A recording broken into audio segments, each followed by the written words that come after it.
오늘도 백관의 고전 읽기를 찾아주셔서 진심으로 감사드립니다. 오늘 소개해드릴 책은 바로 윌리엄 셰익스피어의 맥베스입니다. 네, 400년도 더 된 비극이죠. 한 남자의 야망과 살인, 그리고 파멸에 대한 이야기.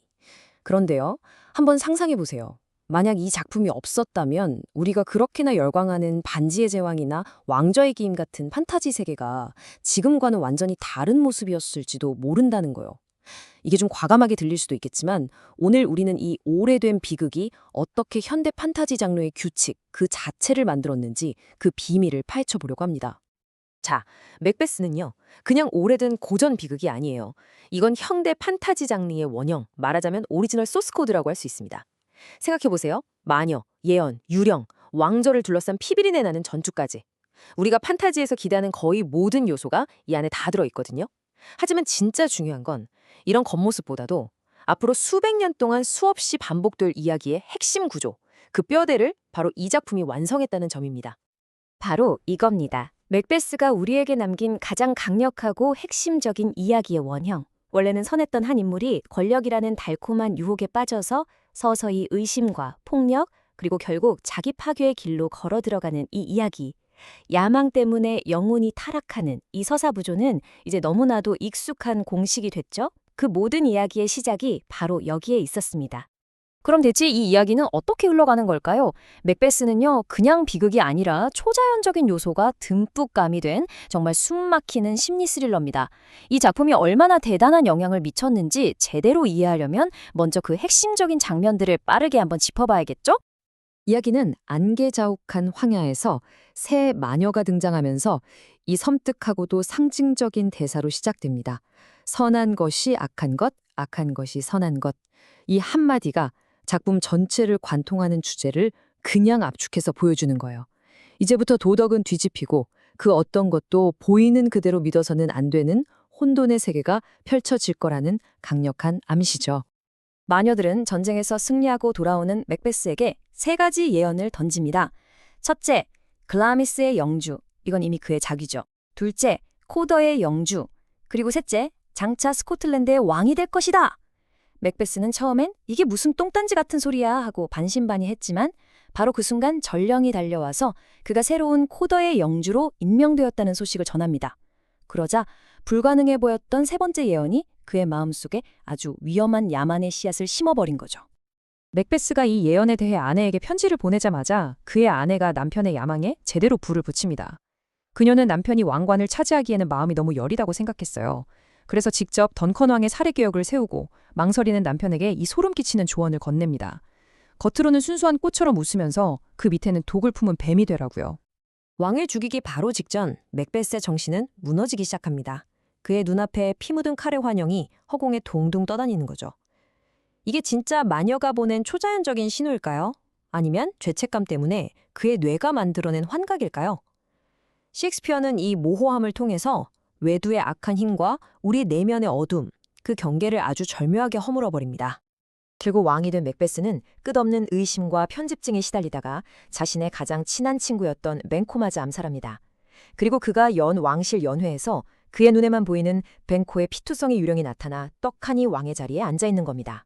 상상해보세요. 신하들은 어리동절한데 맥베스는 그 빈 의자를 향해 공포에 질려 소리치고 그의 광기는 그렇게 온 세상에 드러나고 맙니다. 어떠세요? 예언과 초자연적인 힘에 이끌려서 서서히 파멸해가는 영웅의 이야기. 어디서 많이 들어본 것 같지 않나요? 자, 지금부터 맥베스가 J.R.R. 톨킨의 반지의 제왕에 얼마나 직접적인 영향을 주었는지, 그야말로 청사진이 되었는지 한번 살펴보겠습니다. 아마 그 유사점에 깜짝 놀라실 거예요. 마녀들은 맥베스에게 버남숲이 던시네인 언덕으로 움직여오기 전까지는 안전할 것이라고 예언하죠. 이건 사실 적군이 숲의 나뭇가지로 위장하고 진격하는 일종의 군사적 트릭으로 실현됩니다. 그런데 톨킨이 이 장면을 보고 에이, 이건 좀 속임수 같잖아. 나는 진짜로 숲이 걸어가는 걸 보여주겠어. 라고 생각했던 겁니다. 그래서 탄생한 게 바로 사우런의 요새 아이센가드로 진격하는 나무 거인 엔트 군단이에요. 셰익스피어의 아이디어를 문자 그대로 진짜 판타지로 만들어버린 거죠. 이것도 정말 기가 막히게 똑같습니다. 맥베스는 여자가 나온 자는 자신을 해칠 수 없다는 예언을 철석같이 믿고 스스로 무적이라고 생각해요. 하지만 그는 제왕절개, 즉 어머니의 배를 가르고 태어난 맥더프의 칼의 최후를 맞이하죠. 톨킨은 이 장치를 거의 그대로 가져옵니다. 그 어떤 인간 남자도 나를 죽일 수 없다고 호언장담하던 나주굴의 마술사왕 기억나시죠? 그는 인간 여자인 에우윈과 호빗의 칼에 쓰러집니다. 두 악당 모두 자기가 무적이라고 믿게 만든 예언의 허점, 그 작은 글씨를 읽지 못해서 파멸한 거예요. 주제적인 면에서도 놀랍도록 비슷합니다. 마녀의 예언은 맥베스한테 왕을 죽여라고 강요하지 않아요. 그냥 그의 마음속에 이미 잠자고 있던 야망을 슬쩍 건드려서 깨우는 외부적인 촉매제 역할을 할 뿐이죠. 이거 절대 반지가 작동하는 방식과 정확히 똑같지 않나요? 반지도 소유주에게 직접 명령하는 대신 권력에 대한 약속으로 유혹하면서 그 사람의 내면으로부터 서서히 타락시킵니다. 둘 다 결국 외부의 유혹이 내면의 욕망을 만나 파멸을 이끈다는 점에서 완벽하게 일치합니다. 마지막으로 두 이야기 모두 기만적인 환영을 통해서 지도자를 파멸로 이끈다는 공통점이 있습니다. 맥베스는 뱅코의 요령과 마녀가 보여주는 환영에 시달리다가 결국 몰락하잖아요. 반지의 제왕에서는 곤도르의 섭정 데네소르가 팔란티르라는 보는 돌을 통해서 사우론이 의도적으로 보여주는 절망적인 미래의 환영에 사로잡혀서 미쳐버립니다. 결국 두 인물 모두 적이 보여주는 가짜뉴스에 속아서 스스로 무너져 내린 겁니다. 이처럼 맥베스의 영향력은 단지 판타지 장르에만 머무르지 않습니다.